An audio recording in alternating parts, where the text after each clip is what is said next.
We're moving at a pretty quick pace right now. We left Malta a couple days ago and hopped along the southern coast of Sicily. After too short of a stop at Favignana, one of the Egadi Islands off the western point of Sicily, we crossed to the southern coast of Sardinia. What an amazing delight we had awaiting us in the form of natural beauty, sweet towns, and lovely people. Hope you enjoy.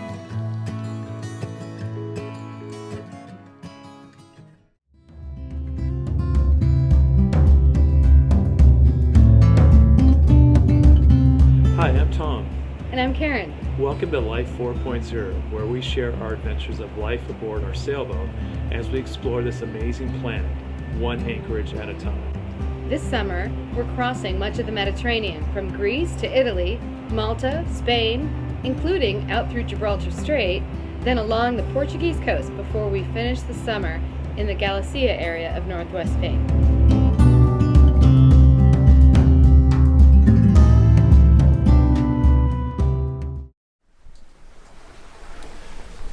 Kind of pre-dawn here, and it may look a little brighter on the screen than it really is. There's just a little bit of light coming up, and so we've had some on and off sailing. I'm back to sailing now. Been mostly sailing, I guess, so it's been quite nice. We've got about 11 knots of wind now, and we're sort of coasting along, coming around one of the last points here in the southwestern part of Sicily, and then we'll curve up north towards the Egadi Islands. So, like I said, it's been a little on and off sailing. I had to take the sails in and motor about an hour ago, but the last 45 minutes I've been back to sailing. This is probably the most sailing we've done in the last, well, actually since we left Greece. It's been, the sailing we've done, it's been 10 to 15 minutes at a time, and then the wind dies on us. This has been a little bit more consistent, oddly enough, early in the morning. And so we are, you can see kind of the coastline here, a few twinkly lights still going, and the sunrise rising over there eventually in maybe half an hour or so. So it's so nice when this happens, when this sort of pre-dawn arrives and you realize, hey, I can actually see a little bit of the water ahead of me, and then a little later, oh, I can see a little more water, and then you realize, okay, I could probably turn off the navigation lights. So it's just such a huge relief to actually see where you're going, to be able to see the trim of the sails, and just to know that if there's a boat or a buoy, some obstacle ahead of you, you're more than likely going to see it with your own eyes rather than having to trust the radar. I still have the radar on this split screen, so it's got a guard zone, kind of pie wedge shape going forward, and I don't have it all the way right in front of our boat because it'll pick up little bits and pieces of waves close to the boat, which are false targets, so I move it about a quarter mile away, and then this is the regular chart plotter screen. Gently sailing along here, pre-dawn, as we're drifting along. I should say more than drifting, we're doing 6 knots actually at the moment, so pretty good boat speed. And it's been a nice gentle sail. Had a couple periods of time when the wind got up close to 20, 19 and 20, and we reefed in. And then it came down, and then I had to motor for a while. Now we've been at this for maybe an hour or so. Just cruising along. If all sailing could be this gentle and peaceful, slight heel to the boat, not too much so that the person off watch can't get any sleep. See, there's a light flashing down there. They call it a long flash.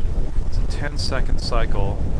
It's on for 2 seconds and then off for 8 seconds.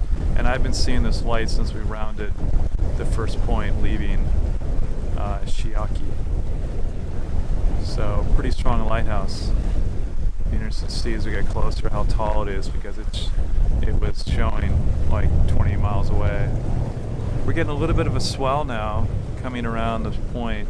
This happened yesterday too, as we kind of got out here a little bit further, and the wind had a chance to kind of build some fetch in the waves. Not too bad though, just a little bit of a roll, a little bit of a pitch. And we're back to motoring. I had to turn a little bit more upwind, so too much upwind to be able to sail with, and we've got a deadline to try to get up to the Agadi Islands before the wind gets too strong today. Yesterday, by 10 o'clock in the morning, it was howling. I should say 20 knots, 25 knots a couple hours later. This is 6 o'clock in the morning, so still got a couple more hours if that schedule still holds. A couple more hours for for us to be able to motor, hopefully relatively peacefully. Maybe 10 knots of wind, headwind, but that's hopefully won't be any worse than that. And we'll get there before it gets a little too nutty trying to motor into the waves. All right, we are approaching the Agadi Islands, and there's 3 of them. There's one over there, one straight on our bow, and Maritimo over there. We're headed to the middle one called Favignana. And it also happens to be where a lot of tour boats are headed over to. There was a couple, you can see one on the horizon kind of over there, that are racing over there to bring visitors to the island. It's Sunday, I think. Yeah, Sunday. So probably won't be alone visiting the island. But this is the kind of view I woke up to after my nap, after my watch. So it's quite a nice view. This is all the sort of western tip of Sicily, and way down there, town with tall buildings there, is Marsala. So we were wondering if that's where chicken marsala might have come from. Who knows? But western, I can hold on here, western portion of Sicily, and then the Agadi Islands. We'll be staying in the Agadi Islands for today and just doing a really quick visit because the weather's looking promising for us to head over to Sardinia tomorrow. And so we got to take advantage of that. We'd love to spend a couple of days here. That's what we had sort of planned on originally.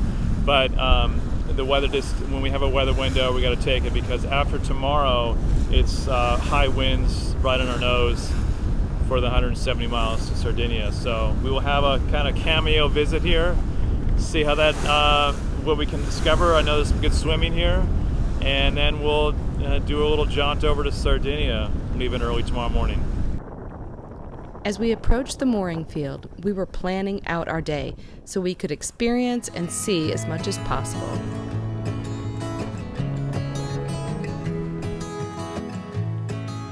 With the boat secure, we dinghied through all of these anchorages and along the shore to a tiny village along the Punta Lunga that we weren't even sure has a name. Then we walked across the island to the town of Favignana, where the ferry from the Sicilian mainland comes in. Here's what we learned. Like Malta, these islands' central Mediterranean location meant they were also sought after by a long line of rulers. In Roman times, the Phoenicians had an outpost here, which they used as a stop on their trade routes. A major naval battle in 241 BC turned control over to the Romans. Control of the islands also passed through Arab hands and then to the Normans, Aragonese, and eventually into Spanish hands when the plentiful offshore tuna fish became central to the financial viability of these island economies. In the late 1800s, a major tuna cannery was constructed and remained in operation through the 1980s. Today, the cannery is a museum. The town is just darling, and tuna remains a menu item everywhere. Bunch of old fisherman's anchors with a wood cross brace. Never seen so many together in one place. It's like the mystic seaport of Italy. Back on the dinghy, we toured the anchorages and got in some snorkeling. We kept looking at the weather, wishing we could stay another day or two, but the following day was truly our best weather window to cross to Sardinia. We'll just have to come back.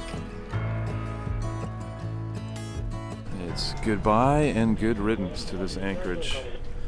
We were on that mooring ball over there, and it just clanked and clanked on the bow all night long right next to us where we were sleeping.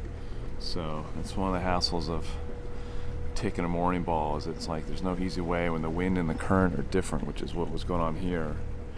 The wind was blowing us up on the mooring ball, the current was pushing the mooring ball down on us. So we had a very rough sleep last night, which is exactly what we did not need for crossing over to Sardinia today and tonight. So, but we make the best of it. It's just in the future, I think we'll just be anchoring as much as we can. We were trying to do the right thing by the national park here, Marine Reserve, to take a buoy, but it just was like every couple minutes, bang, boom, and then it would go quiet, you fall back asleep, and then another couple minutes later, boom, so it was so annoying.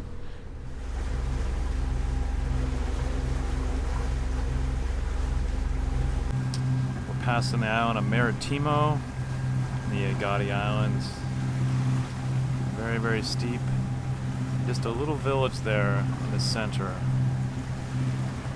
We're told it's very remote, kind of a place lost in time.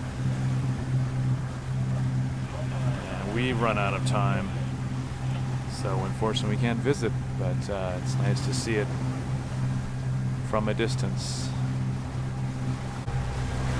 We are off to Sardinia this morning. Very calm morning. We're just kind of motoring to get along, get going, but we're supposed to have some southerly winds coming up later today and through into early into tomorrow. So we might actually have some decent sailing on this crossing. It's about 150 miles. So we should be able to do it in about 24 to 30 hours is what we're estimating. So our fourth crossing so far, we had our crossing from Greece to Syracuse in Sicily, and then Sicily down to Malta, Malta back to Sicily, and now we're going across to Sardinia. So we've got one more really large, longer passage from Sardinia to Mallorca. It's like 270 miles, I think, and then a shorter overnight to get to the mainland of Spain from the Balearics. So it's going to be a summer of doing crossings. And out there in the distance, somewhere, is Sardinia.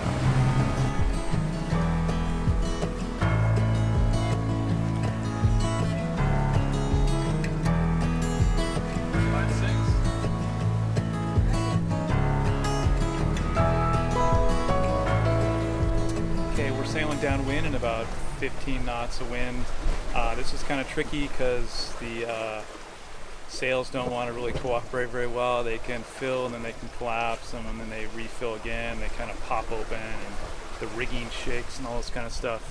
We tried going downwind with the main up and the code zero, and that worked for a while, but then the wind died, and then we thought, well, maybe we'll try wing and wing, and that worked okay, but the problem was with even just with these swells here, it was the boat would move a little bit on its course, and the code zero would fill and then collapse and fill, and it was really hard on the rigging.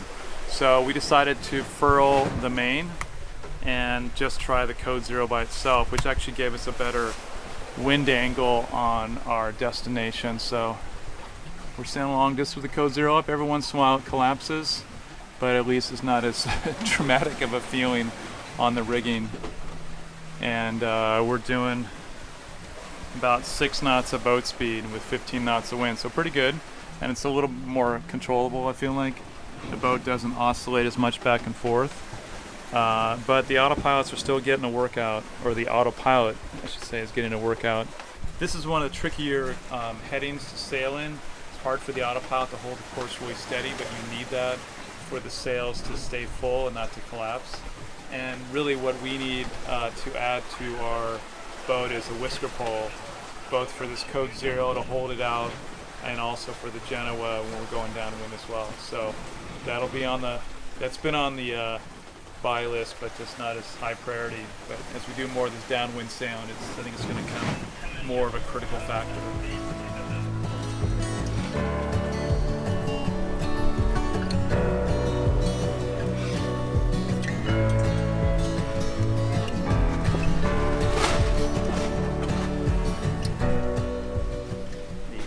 Code Zero. It wants a lot of fresh, clean air. And when it doesn't get it, it gets a little angry.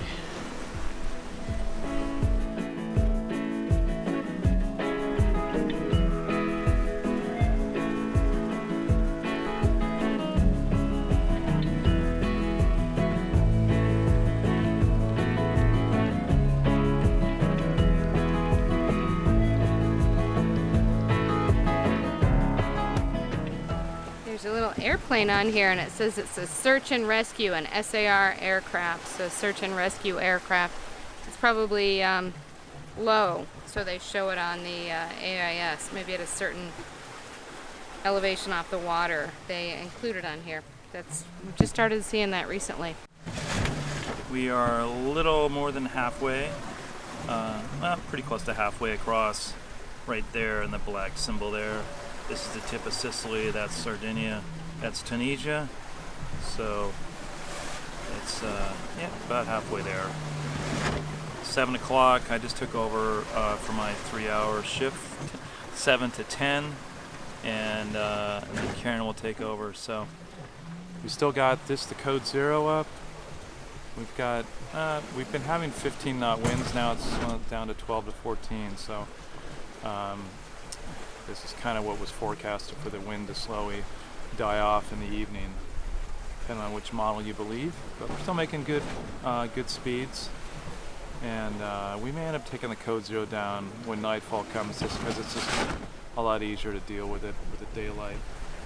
Maybe we'll try a main and jib up after that and see how that does. It's been like 20 minutes since I last recorded, and these dolphins are still with me. It's really great. Jumping out of the water off the bow. One like went racing across and jumped in front of the bow, across it, and sort of seemed like it raised its tail as it went by, sort of as a show up. It's pretty wild. It's really fun to watch. And they're not only just right here, but they're like, I can see them in the distance jumping and behind me, not right around necessarily right around the boat, so definitely playful. And I know they're a sign of good luck, at least if you're a superstitious person of the sea, that's what you believe. So we'll take it.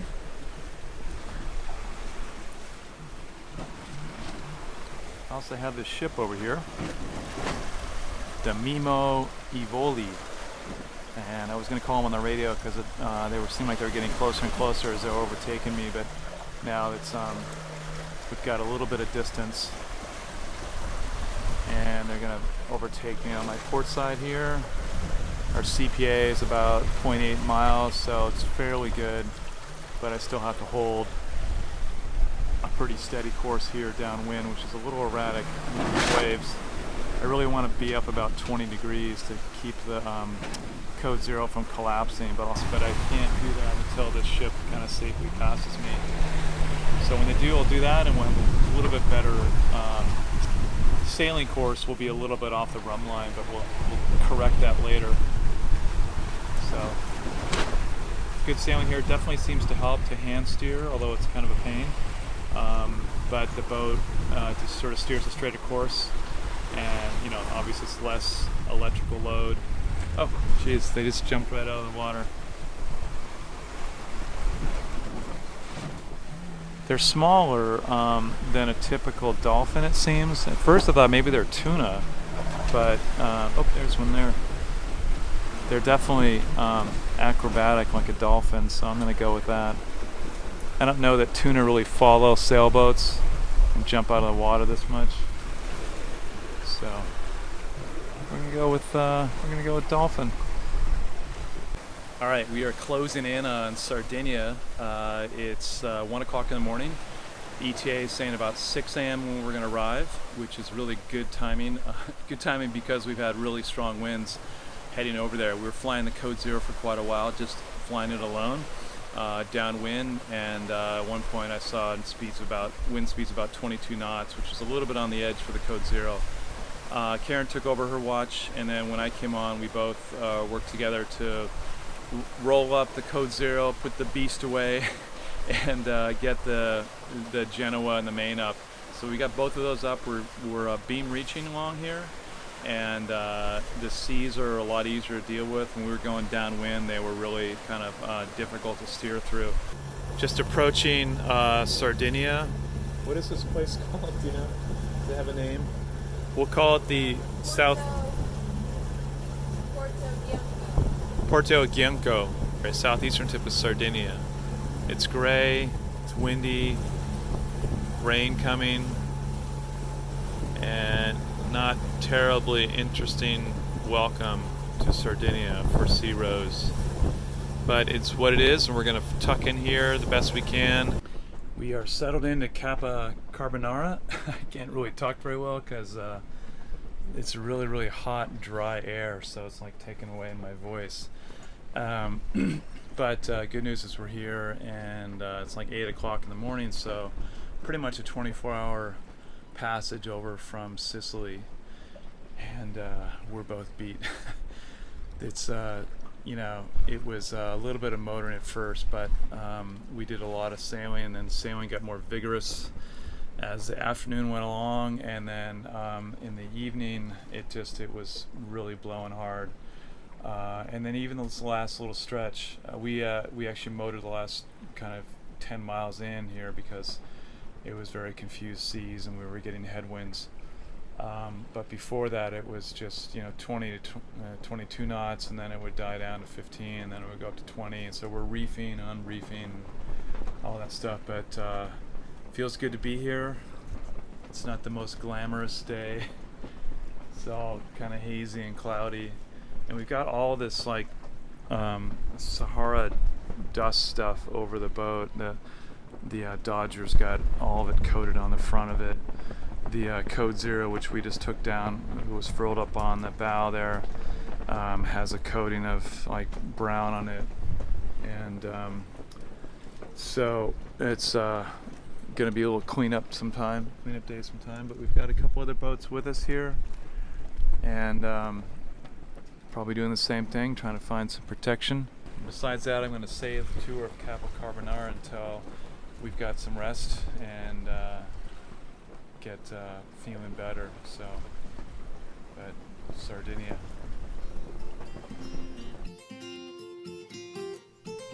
Our afternoon nap was rejuvenating. We are in a beautiful part of the world, and we're feeling incredibly lucky to be living this cruising lifestyle. Our first anchorage at Sardinia is breathtaking, and we don't yet know what is in store for us.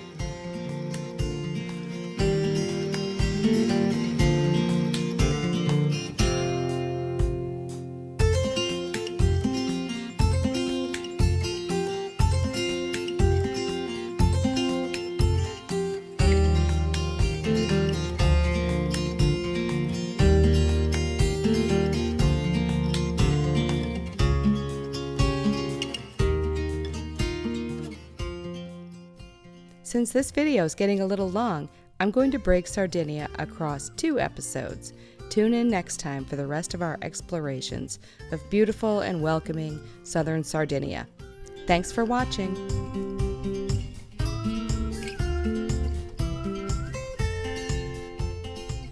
If you enjoyed this, please subscribe to our channel and click on the bell to get notified of new videos. Sunrise departure from Capo Carbonara, and we're going across the Gulf of Cagliari, I think is what it's called, for about a 36-mile sail today. Beautiful start.